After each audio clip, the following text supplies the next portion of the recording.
ખેડૂત ભાઈઓ, આપણા ગુજરાતના ખેડૂતો માટે એક ખૂબ સારા સમાચાર આજના દિવસે આપણા સુધી આવ્યા છે।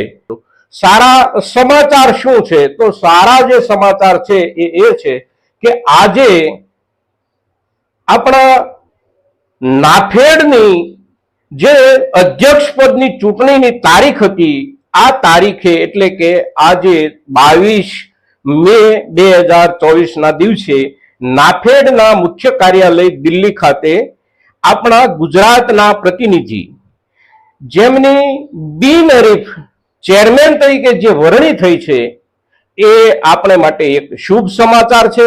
અને તેથી આ મુદ્દાને લઈ અને નાફેડની કામગીરી અને આપણું ખેડૂતો સાથેનું નાફેડનું જોડાણ, આપણું નાફેડ સાથેનો હિત સંબંધ અને એના કારણે જ્યારે એ સંસ્થા પર આપણા ગુજરાતનો સિક્કો લાગ્યો હોય ત્યારે આપણા માટે આગળના સમયમાં કેવી કેવી સુવિધાઓ બની શકે છે એના પર આપણે ચર્ચા કરીએ છીએ મિત્રો આ વિડીયોમાં। તો આપ સૌ આ વિડીયોમાં બન્યા રહેજો।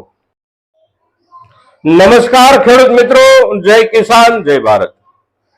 ખેડૂત મિત્રો, નાફેડ એટલે એક એવી સંસ્થા કે જે આપણા સમગ્ર દેશના નીચેના જે સહકારી યુનિટો છે, જેમ કે રાજ્યમાં રાજ્ય સ્તરે કામ કરતી સહકારી મંડળી, જિલ્લા સ્તરે કામ કરતી જિલ્લાની સહકારી મંડળી અને આપણા ગ્રામ્ય સ્તરે તાલુકા સ્તરે કામ કરતી આપણી સહકારી સંસ્થાઓ અને ખરીદ વેચાણ સંસ્થાઓ ખેતીવાડીના હેતુ માટે જે કોઈ ચીજ વસ્તુઓ આપણે ત્યાં આપણે વાપરતા હોઈએ એ ચીજ આપણા સુધી પહોંચાડવી, જેમ કે ખાતર હોય, બિયારણ હોય, દવા હોય અને બાકીના ઘણા બધા સાધનો કે સેંકડો સાધનોનો આપણે જે ખેતીમાં ઉપયોગ કરીએ છીએ એમાંથી શક્ય એટલા મહત્તમ સાધનો સહકારી ચેનલ મારફત આપણા સુધી પહોંચાડવાનું જે કામ ચાલે છે।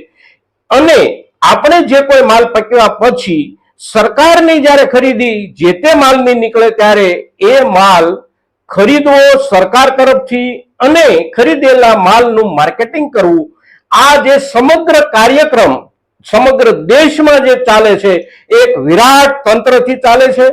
આપણી ગ્રામીણ સહકારી મંડળીઓથી લઈ અને તાલુકા સહકારી ખરીદ વેચાણ સંઘો, જિલ્લા સહકારી ખરીદ વેચાણ સંઘો, રાજ્ય કક્ષાએ જેને આપણે સહકારી મંડળી કહી શકીએ એવી આપણી રાજ્યની ખરીદ વેચાણ સંસ્થાઓ, આ તમામ સંસ્થાઓ જે છે ને એનાથી જે તંત્ર બને છે, રાષ્ટ્રીય સ્તરનું જે તંત્ર, એ તંત્ર એટલે નાફેડ। અને નાફેડનું જે ફૂલ ફોર્મ છે, જેને અંગ્રેજીમાં એનું જે ફૂલ ફોર્મ છે એ છે national agriculture cooperative marketing federation limited. હવે આ જે સંઘ છે, જે ફેડરેશન છે, એ ફેડરેશનની સ્થાપના 2 ઓક્ટોબર 1958માં એટલે કે નહેરુ જ્યારે પંતપ્રધાન હતા ત્યારે આ સંગઠનની સંસ્થાની સ્થાપના થઈ છે અને ત્યારથી આ સંગઠન કામ કરતું આવે છે આપણા દેશમાં। અત્યાર સુધીમાં આપણે જોઈએ તો મોટા ભાગે આ સંગઠન પર ઉત્તર ભારતના રાજ્યોનો દબદબો રહેતો હતો, જેમ કે ઉત્તર પ્રદેશ હોય, પંજાબ હોય, હરિયાણા હોય, રાજસ્થાન અને મધ્યપ્રદેશ, આ રાજ્યોમાંથી મોટા ભાગે આની અંદર શીર્ષ વહીવટકર્તાઓ આવતા રહેતા હતા। પણ આ વખતે આપણો ગુજરાતનો સિક્કો એના પર લાગ્યો છે।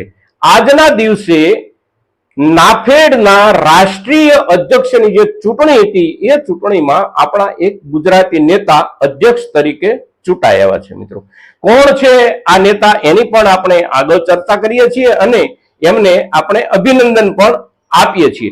પણ એ પહેલા આપણે નાફેડની કામગીરીને સ્વાભાવિક રીતે જે સમજવાની જરૂર છે, સામાન્ય રૂપમાં સમજવાની જરૂર છે, એને આપણે સામાન્ય રૂપમાં સમજવાનો પ્રથમ પ્રયાસ કરી લઈએ। શું શું કામગીરી કરે છે નાફેડ?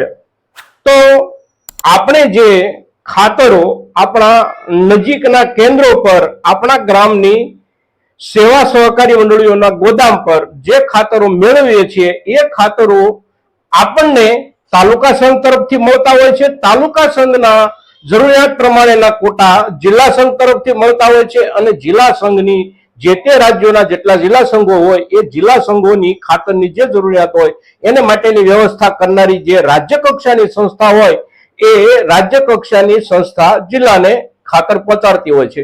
અને રાજ્ય કક્ષાની સંસ્થાઓ એટલે આપણે ત્યાં માનો કે આપણું ગુજરાત છે તો ગુજરાતની આપણી રાજ્ય કક્ષાની જે સંસ્થા છે એને આપણે ગુજકો માસોલના નામથી ઓળખવામાં આવે છે. Gujarat cooperative marketing society limited એટલે કે ગુજકો માસોલ.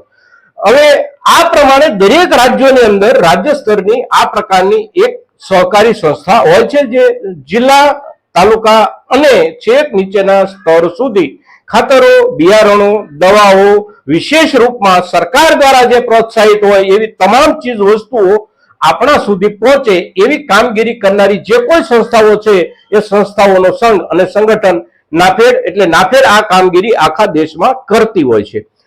આ ઉપરાંત નાફેડની એક બીજી અગત્યની જે કામગીરી છે એ આપણો જે પાકેલો માલ છે એ પાકેલા માલને ખરીદ કરવા માટે કેન્દ્ર સરકાર જે દર વર્ષે આ બંને સિઝન દરમિયાન રાષ્ટ્રીય ખરીદીનો જે અંદાજ નક્કી કરે છે અને રાષ્ટ્રીય ખરીદી માટેનો જે કાર્યક્રમ ચલાવે છે એ કાર્યક્રમમાં એક ભૂમિકા આપણી નાફેડ પણ નિભાવતી હોય છે.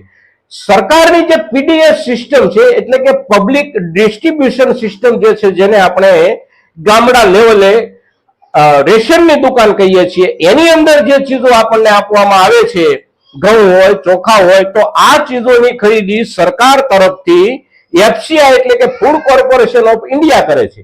પણ એ સિવાયની જે ચીજ વસ્તુઓ જે પીડીએસ માં નથી એવી જે કોઈ ચીજ વસ્તુઓની ખરીદી સરકાર કરે છે એ ખરીદી નાફેડ મારફત થાય છે. જેમ કે આપણો મગફળીનો પાક હોય તો સરકાર એને ટેકાના ભાવે ખરીદવાનું નક્કી કરે અને એના જે ખરીદ કેન્દ્રો ગોઠવાય એ નાફેડની જવાબદારીમાં આવતું હોય છે.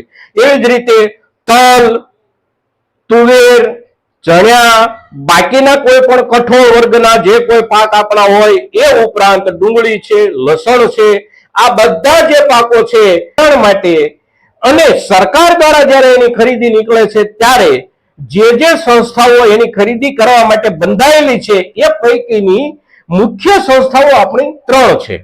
એક એફસીઆઈ એટલે કે ફૂડ કોર્પોરેશન ઓફ ઇન્ડિયા, બીજું આપણું નાફેડ અને ત્રીજું સીસીઆઈ જે કપાસની ખરીદી કરે છે. હવે સીસીઆઈ જે કપાસની ખરીદી કરે છે એ એના તંત્ર મારફત કરે છે. એફસીઆઈ જે ખરીદી કરે છે ફૂડ કોર્પોરેશન ઓફ ઇન્ડિયા તો એના તંત્ર મારફત કરે છે. નાફેડ જે ખરીદી કરે છે એ એના પોતાના તંત્ર મારફત ખરીદી કરે છે. નાફેડ જ્યારે ખરીદી કરવાનું હોય છે ત્યારે દેશના કયા ભાગમાંથી કઈ વસ્તુ કેટલી ખરીદવાની છે એનો નિર્ણય કેન્દ્ર સરકારની સાથે મળી અને નાફેડના શીર્ષસ્થ સંચાલકો કરતા હોય છે. એટલે જેને આપણે નાફેડના ડાયરેક્ટરો કહીએ કે નાફેડના ચેરમેન કહીએ. આ લોકો સરકાર સાથે મળી અને ખરીદીના કોટા રાજ્ય વાઇઝ નક્કી કરતા હોય છે. અને રાજ્ય વાઇઝ જ્યારે ખરીદીના કોટાઓ નક્કી થતા હોય ત્યારે જે રાજ્યના નેતાઓનું નાફેડમાં વધારે વજન હોય એ રાજ્યમાંથી જે તે માલની મહત્તમ ખરીદીના લક્ષ્યાંકો નક્કી થતા હોય છે. ગુજરાતના નેતા નાફેડના ચેરમેન તરીકે ચૂંટાયા છે ત્યારે આપણા ગુજરાતમાંથી આવતા સમયમાં આપણી પકવેલી જે કોઈ ચીજ વસ્તુઓ નાફેડ દ્વારા ખરીદી કરવાની થશે એ ચીજ વસ્તુઓના કોટામાં આપણને વધારો મળે એવી અપેક્ષા આપણે દરેક ખેડૂત એટલા માટે રાખી શકીએ કે આપણે ત્યાં આપણા દરેક ગામડાના દરેક માણસના હોઠ પર એક સામાન્ય કહેવત કાયમ માટે રહી છે કે ભૂવો ધૂણે તો નાળિયેર તો અંતે ઘર બાજુ નાખે. એમ આપણા જ રાજ્યના નેતા જ્યારે એના ચેરમેન તરીકે ચૂંટાયા છે ત્યારે આપણા રાજ્યમાંથી વિશેષ કોટાની ખરીદી થાય અને એ આપણું ખરીદીના કેન્દ્રોનું જે માળખું છે એ વિસ્તૃત થાય એટલે કે એની સંખ્યા વધે તો એનો પણ આપણને લાભ મળવાનો હોય અને આપણો વધારાનો માલ થોડો વેચાય એનો પણ આપણને લાભ મળવાનો હોય છે. મિત્રો આ એક સ્વાભાવિક આપણા સૌના લાભની બાબત છે અને એ લાભની બાબત આપણને એટલા માટે અત્યારે દેખાઈ રહી છે કે આપણા ગુજરાતના ઉત્તર ગુજરાતના નેતા જેઠાભાઈ ભરવાડ આપણે સૌ એમના નામથી પરિચિત છીએ. આપણા શહેરાના ધારાસભ્ય છે અને જેઠાભાઈ ભરવાડની જ્યારે આજના દિવસે નિમણૂક થઈ છે નાફેડના ચેરમેન તરીકે, ત્યારે આપણે સૌ ખેડૂતો એમને હૃદયથી અભિનંદન આપીએ છીએ અને આજનો નાફેડ સંબંધી માહિતીનો આપણો આ જે વિડીયો છે એ મહત્તમ ખેડૂતો સુધી આપણે પહોંચાડીએ. આપ સૌના તરફથી પ્રયાસો થાય એવી આપ સૌની વિનંતી સાથે જય કિસાન, જય ભારત.